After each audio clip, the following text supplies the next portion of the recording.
Ya, ini adalah video kita di pendahuluan tentang gravitasi. Oke. Kenapa saya perlu membuat video ini? Karena ya coba dilihat di sekeliling kita. Kalau kita jatuh, pasti itu jatuhnya ke bawah. Dan kalau kita melempar benda ke atas, benda itu juga selalu jatuh lagi ke bawah. Kalau kita jalan, duduk, berdiri, terus tidur. Terus kenapa sih semua benda di bumi seakan-akan menempel di permukaan bumi? Di sini coba lihat, ada orang yang lagi jalan waktu hujan. Nah, airnya itu juga dari atas itu kenapa jatuh ke bawah? Mungkin kalau misalnya dia terlalu kecil dia ke bawah angin dulu, tapi ketika nanti dia udah cukup besar lagi dia bakal jatuh ke bawah. Oke. Pas dia jatuh ke bawah dia juga bakal membentuk genangan di sini. Nah, nggak hanya membentuk genangan, dia bakal terus mengalir ke permukaan yang jauh lebih rendah. Terus, misalnya ke selokan. Selokan juga bakal mengalir terus ke permukaan yang jauh lebih rendah. Lihat taksi ini. Taksi ini juga menempel ke, iya, ke permukaan bumi, atau di sini aspal ya, tanah. Iya, dia juga jatuh ke bawah gitu, permukaan bumi nempel gitu ke tanah. Nah, gaya ini kita kenal dengan nama gaya gravitasi. Tapi nanti dulu, coba lihat sebelah sini. Kita di sini punya jarum. Misalnya saya jatuhkan beberapa, ya mungkin selusin atau dua lusin jarum ke sini, sudah jatuh. Saya nggak jatuh kan, tapi cuma melepas aja dari ketinggian berapa meter, tapi ternyata dia jatuh ke bawah. Dan lihat deh yang diam ini. Yang diam ini mungkin nggak sih kalau dia bakal tiba-tiba terus terbang gitu, atau ya mengambang di udara gitu. Di sini jarumnya jadinya enggak ya, dia terus bakal tetap diam di sini. Dia bakal nempel. Sebenarnya ada apa sih ini, kok semuanya kayak gini? Ini dalam pengalaman kita sehari-hari bener-bener kelihatan kayak gini. Nah, pertanyaan ini juga ada jauh sebelum Newton, tapi orang ya cukup ya udah sih, emang emang emang kayak gitu seharusnya, ya udah buat apa berpikir sebaliknya, malah gila kali ya, udah jelas kayak gitu, ngapain coba dipikirin. Tapi orang di sebelah sini ya, mungkin kita udah udah tahu siapakah orang ini. Oke. Orang ini adalah eh, orang ini adalah dia adalah Isaac Isaac Newton. Nah, mungkin udah pernah dengar nggak sih cerita yang Newton itu kejatuhan mangga dari pohon? Oke, di sini gambar pohonnya ya. Kejatuhan mangga, bukan mangga ya, tapi apel. Oke. Kejatuhan apel ya. Ya, let's say itulah. Ini misalnya pohon, ini rantingnya, seret seret, ini ranting pohon. Mungkin supaya kelihatan pohon kita kasih daun di sini. Iya, di sini daunnya, ini kelihatan, mulai kelihatan kayak pohon. Terus juga di sini apelnya, apel warna merah deh. Di sini kita kasih apel. Terus di sini hijau. Nah, banyak banget cerita ini waktu kecil. Katanya Newton duduk di bawah pohon terus kejatuhan apel, terus terinspirasi lah untuk menemukan hukum universal gravitasi itu. Tapi exactly kayaknya nggak gitu deh. Ini nggak, ya cuman terkaan aja, tapi sebenarnya ceritanya nggak benar gitu. Tapi terlepas dari itu, ketika ranting ini tidak cukup kuat untuk menahan apel, apelnya itu jatuh ke bawah. Iya, dia jatuh ke bawah, ditarik oleh si bumi katanya gitu, kalau kata Newton. Nah, Newton merumuskan hukum gravitasi dia secara universal adalah seharusnya kedua benda itu sebenarnya berinteraksi satu sama lain.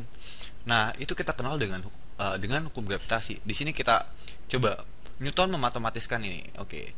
Hukum gravitasi Newton itu kayak gini.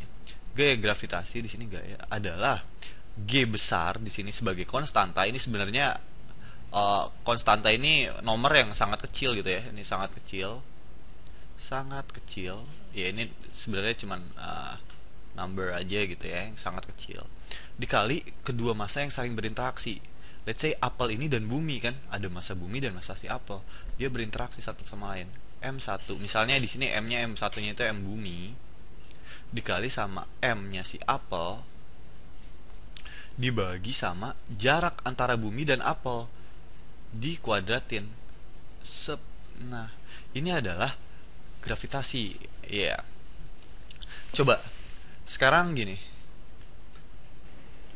Ya, coba kita kasih keterangannya dulu ya. R ini kan jarak. Ya, di sini adalah jarak antara apa? Si apel sama si bumi. Berarti dia adalah jarak antara kedua objek gitu lah ya, kedua objek. Ya. Terus nah, jarak ini sebenarnya bisa kita bilang adalah titik beratnya si objek tadi. Bumi itu titik beratnya tetap jelas ya, di pusat bumi itu, di tengah bumi. Misalnya ini bumi, ya di tengahnya inilah jaraknya. Nah, ketika kita ada di atasnya, sebenarnya itu yang dihitung jarak kita adalah titik berat kita ke titik berat bumi. Tapi karena kita terlalu kecil jaraknya, tinggi kita paling maksimal 2 meter, sementara diameter bumi itu gede banget. Jadi itu biasanya ya udah sih di surface aja, di permukaan bumi aja. Nah, gini. Kemudian karena G ini adalah konstanta dan nilainya itu sangat kecil dan dia juga sebuah ketetapan, berarti ini bisa kita anggap tetap ya nilainya. Masa bumi juga tetap segitu-gitu aja kan. Dan jarak tadi karena kita nganggap bahwa bendanya itu hanya sampai di permukaan bumi karena tingginya nggak signifikan, ini juga bisa kita anggap tetap. Jadi yang di sebelah sini G masa bumi dan R kuadrat itu kita bisa apa ya, sederhanakan jadi gini. Biasanya disederhanain jadi G juga tapi dengan huruf kecil. Iya. Dan besar G ini adalah 9,8181 meter per detik kuadrat. Sini 3,8 aja deh. Ini adalah si G. Nah, sekarang pertanyaannya adalah kalau misalnya masanya si apel ini adalah 1 kilogram. Oh, gede banget ya, misalnya 0,5 kilogram. 0,5 kilogram masa si apel. Ini adalah masa si apel. Oke. Ini 0,5 kg. Dan G-nya ini adalah tetap adalah 9,8 meter per detik kuadrat. Maka berapa sih gaya yang dialami oleh si apel? Nah, gaya yang dialami oleh si apel itu adalah F sama dengan M. Di sini bisa kita tulis dulu masanya si apel dikali G-nya kan, G-nya si apel. G-nya si apel, sorry, G-nya tetapan. Masanya si apel dikali sama G. Iya. Masanya si apel adalah 0,5 kg. Dan G ini tetap adalah 9,8 meter per detik kuadrat. Maka besarnya ini adalah berapa? Iya, dia adalah 4,9 kg meter per detik kuadrat. Atau dengan kata lain, si kilogram meter per detik kuadrat ini bisa kita buat jadi, iya, dia adalah 1 Newton ya. Berarti dia adalah 4,9 Newton. Oke. Nah, karena tadi dibilang bahwa sebenarnya gravitasi ini berlaku ketika dua benda itu saling berinteraksi satu sama lain. Sekarang kalian lagi nonton ini mungkin di depan komputer ya. Nah, sekarang coba kita gambar sedikit komputer di depan. Oke, ini komputer, let's say ini komputer. Terus, oke, gambar sedikit bisa biar bisa lebih menyerupai komputer. Seret. Oke, ini komputer. Ini mouse. Sorry, keyboard. Seret, ini mouse. Dan ini kalian. Nah, sekarang kalian berada di dekat si komputer. Seharusnya ketika kalian dekat, kalian berinteraksi kan satu sama lain. Nah, besar interaksi kalian itu seberapa? Ingat bahwa ternyata ini pengaruh. Tapi lihat bahwa G ini adalah bilangan yang benar-benar kecil banget. Berapa sih besarnya G? Atau kita bisa hitung dulu lah ya, bahwa F itu adalah si kapital G dikali massa benda pertama dikali massa benda kedua dibagi jaraknya. Oke, jarak dan massanya ini bisa cukup besar. Tapi ketika G-nya itu sebenarnya kecil banget. Nah, besar nilai G itu kira-kira mendekati 6,67 dikali 10 pangkat minus 11. Ini bilangan yang kecil banget. Nah, satuannya ini apa? Satuannya ini adalah Newton, supaya jadinya hasil akhirnya adalah Newton. Ini adalah di bawah aja kali ya, Newton dikali sama meter per kilogram kuadrat. Nah, ini tuh kecil banget. Untuk dapat tahu sebenarnya ini kecil banget tuh gimana sih? 10 pangkat minus 11 itu kayak gini nih. 0,2 3 4 5 6 7 8 9 10 1. Nah, 6, sekian dikali ini gitu.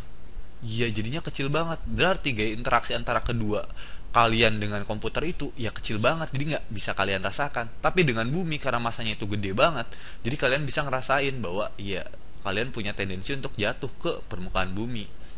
Nah, ini menarik sebenarnya. Nah, sekarang coba kita ngebayangin gimana masa kalian berinteraksi dengan si bumi. Gaya-gaya apa aja yang dihasilkan di sana. Coba ya.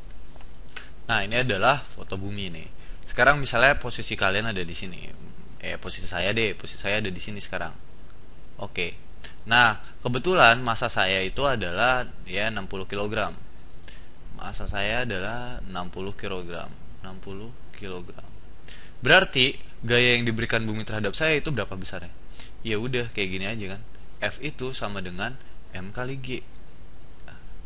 Ini vektor ya. Ya berarti masanya itu adalah 60 kilogram dikali gravitasi kan tetap kan 9,8 meter per detik kuadrat. Maka besar gaya gravitasinya itu berapa? Coba kita pakai kalkulator di sini. Ya, ini kalkulatornya sekarang 60 kilogram dikali sama 9,8. Jadinya adalah 588 Newton. Berarti dia adalah 588 kilogram meter per detik kuadrat. Artinya ini adalah 588 Newton. 588 Newton. Nah, di sini saya ditarik bumi sebesar ya, jadi itu deh saya. Di sini ditarik bumi sebesar 588 Newton. Nah, bumi juga pasti ngasih gaya yang sama terhadap kita, makanya kita nggak tenggelam ke dalam pusat bumi, ya nggak sih? Nah, sekarang gini, kalau kita pengen tahu percepatan yang dihasilkan bumi terhadap kita, berarti kita tahu dia sebesar 9,8, atau dengan kata lain coba hukum kedua Newton. F sama dengan M dikali A, iya kan? Nah, kita mengalami percepatan sebesar berapa ketika dikasih gaya 588 Newton? 588 Newton, masa saya ada 50 kg, maka pasti aja dapat A-nya itu kan dibalik aja kan, sama kayak tadi adalah 9,8 meter per detik kuadrat. Nah, sekarang ini adalah gaya yang dialami saya, misalnya ini adalah saya.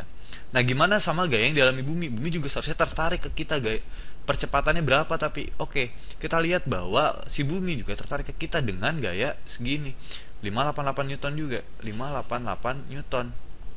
Dan masanya si bumi itu kan gede banget, atau kita bisa tulis di sini nilainya yang gede banget gitu. Ya pakai warna lain deh. Itu gede banget nomornya. Wah, masa bumi itu gede banget. Masanya gede banget. Nah, dikali sama akselerasinya. Berarti dapat akselerasinya itu adalah sesuatu yang 588 ini dibagi sesuatu yang gede banget. Iya, akselerasinya itu bakal kecil. Iya, dia bakal kecil kalau masa yang berinteraksi itu juga iya gede gitu. Jadi bumi itu ya sebenarnya ke kita, tapi emang karena dia kecil banget ya bisa diabaikan lah, atau ya emang kecil banget gitu ya. Kecil banget, jadinya kecil banget. Oke. Dapat lah ya intuisinya di sini. Oke, sampai jumpa di video selanjutnya.